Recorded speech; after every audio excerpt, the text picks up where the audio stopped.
owner and creator here at the Eclectic Cottage in Spokane, Washington. Today is Friday, and for today's video, I grabbed a few more items out of my stash and gave them all somewhat summery makeovers. I hope you like them, and without further ado, let's get to today's projects. My first project is this beautiful dough bowl that I picked up not too terribly long ago at the thrift store. And the only thing wrong with this was that it was very, very rough. Whoever carved it didn't bother smoothing it out at all. And I was worried about splinters, so I decided to grab my little palm sander and some 150 grit sandpaper and just give this a little sanding to make everything nice and smooth. Now, the wood this was made of is pretty soft, so it really didn't take much sanding to get a smooth finish. So I just went around the outside and over the bottom as well. And once I was done with the palm sander, I went ahead and grabbed another just piece of 150 grit sandpaper and did the corners where I couldn't really get with the palm sander. Once I had it all nice and smooth, I grabbed a damp shop towel and wiped out all of my sanding dust, gave it a nice good bath, and then it was time to finish it. For that, I grabbed my Dark and Decrepit Liquid Patina by DIY. If you've never used Dark and Decrepit Liquid Patina, it is a great product. You can use it as a stain or as a glaze, and it has a built-in sealer, so you don't need a top coat when you're finished. It gives a very low sheen, almost like wax, and it's a beautiful dark brown color. Now, originally, I had planned on painting this dough bowl Crinoline once I was done with the Dark and Decrepit. However, I really liked the dark brown color, so I decided to go ahead and just leave it with the Dark and Decrepit on it as is. So I went over the whole piece with one good coat of the Dark and Decrepit, and let me tell you, that raw wood really sucked in a lot of this product. Now, I have to say, I've always really been intrigued by dough bowls, but I had no idea what to do with one. So when I got this one, I did a little bit of research online, and there are so many cute ways to decorate these. I can hardly wait to grab some things from around the shop and fill this little bowl. I am so happy with how it came out, and I hope you guys like it too.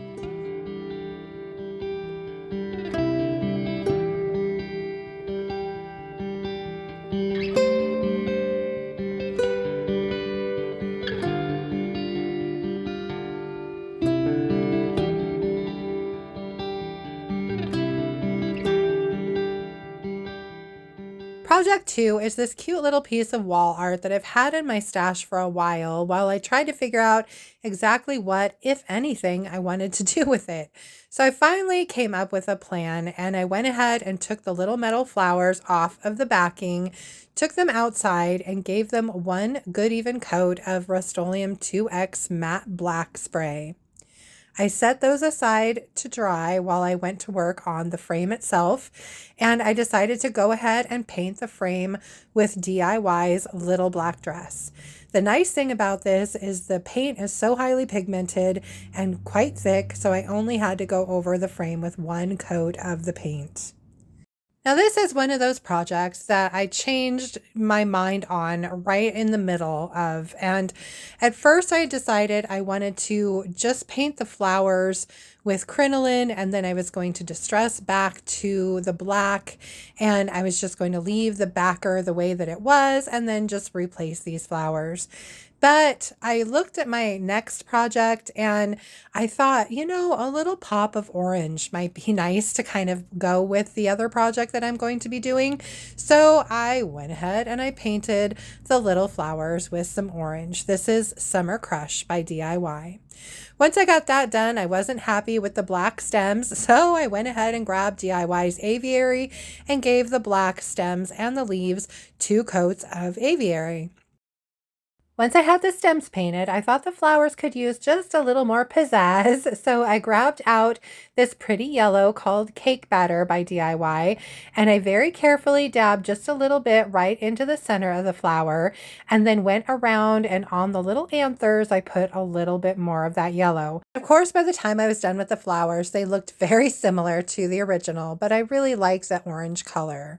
Then it was on to doing something with the backer. I decided on this paper that I've had for a while now. I just have a couple chunks of this. I'm really not sure what it's called, but it's by Redesign with Prima, and it's got kind of newspaper clippings with some floral descriptions in it. So I cut out what I needed. I steamed out any wrinkles with my iron, and then I began applying my coat of liquid patina to the backer on this piece. I made sure to put down a very thick layer of the liquid patina because I'm basically putting this paper over fabric. I went ahead and covered the entire piece with a good coat of the patina, and then it was time to set my paper inside that frame and try to get it lined up correctly. Now, one word of advice, you guys, if you're doing something with writing like I am here, make sure that you look at the back of your piece and you know where the hanger is. Unfortunately, I did not, and I got my piece all the way in and a coat of patina on it before I realized it was facing the wrong direction. So I had to peel it back up and then lay it back down. Thankfully, this paper's nice and thick and it didn't tear anywhere. And then with my paintbrush, I just kind of gently pushed it down into the corners and the sides and made sure it was nice and flat before I went over everything with another coat of the liquid patina. Once I had my decoupage paper applied, I went ahead and sealed my frame with some Big Top by DIY. And I chose Big Top because it has a little bit of a sheen, and I kind of like the idea of having a little bit of shine on the frame. Then I sealed the flowers with some Rustoleum matte clear spray, and then it was finally time to put my piece back together again. So I poked holes back where they belonged, applied my cute little flowers, and then put the nuts back on the back of this piece. Once that was done, this frame is finished and I love how it came out. I know it's not a huge change from the original, but I really think it goes so much better with my summer and fall decor.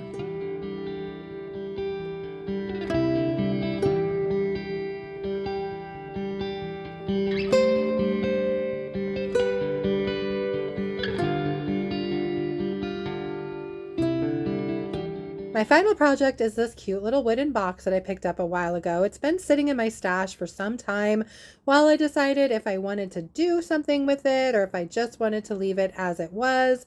But I finally decided, I buy these things so that I can actually do something with them. So I went ahead and came up with a plan and got started with painting it. I started by painting one of the long sides with a solid coat of crinoline because I knew I wanted to put some decoupage paper on it. And then I just did some dry brushing with the crinoline on the other three sides.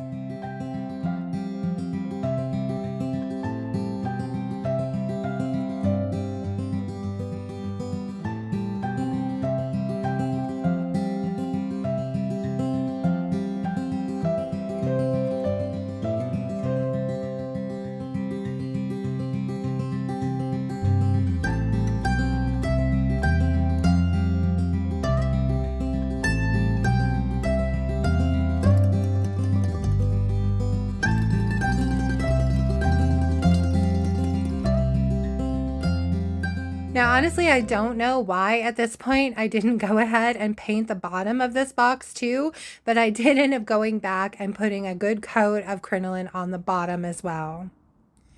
Then it was on to painting the inside of the box, and I picked DIY's color Aviary, which is a beautiful green. And the reason I picked Aviary was that it would match perfectly with the decoupage paper I was going to be putting on the front of this box. I also decided to give this box some tiny little legs, and they are pieces that I had left over from one of the magazine racks I took apart.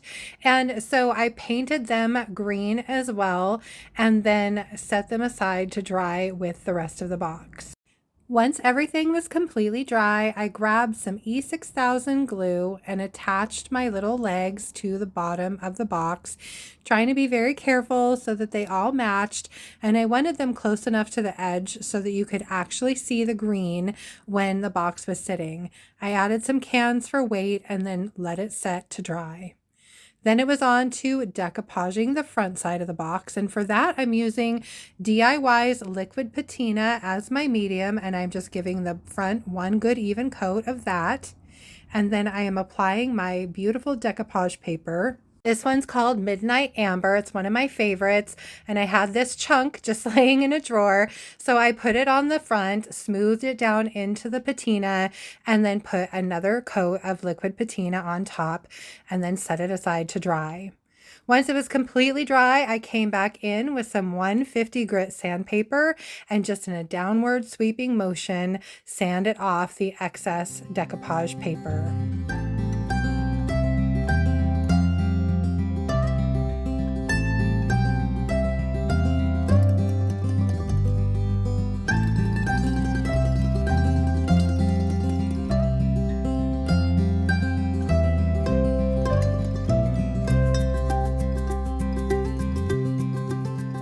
Lastly, it's time to seal my paint. Now for this, I just chose to go with Big Top on the interior and wax on the exterior. And the reason I did it in two different finishes, for the inside, the Big Top is going to be a little bit more of a durable finish. I'm just not a super fan necessarily of the sheen for every application. I like the matte finish that wax gives, so I chose to do the bottom, the legs, and the three sides with DIY's clear wax. I'm just applying a thin layer of that wax with my soft bristle brush and then wiping back the excess with a dry shop towel as I go. Once I'm done applying my wax and wiping back all the excess, this little box is finally finished, and I really like how it came out. I absolutely love the little feet. I hope you guys like it too.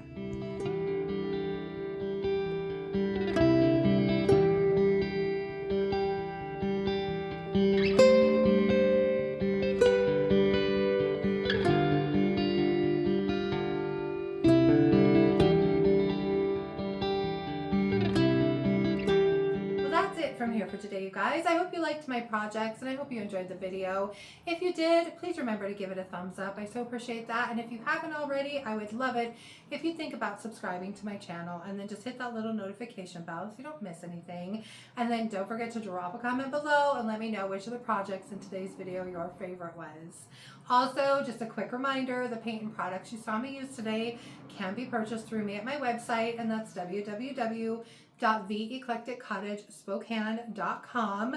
UPS actually just delivered my DIY paint order, so the out-of-stock items that are on my website will be getting refreshed either tonight or tomorrow, so keep your eyes peeled for that.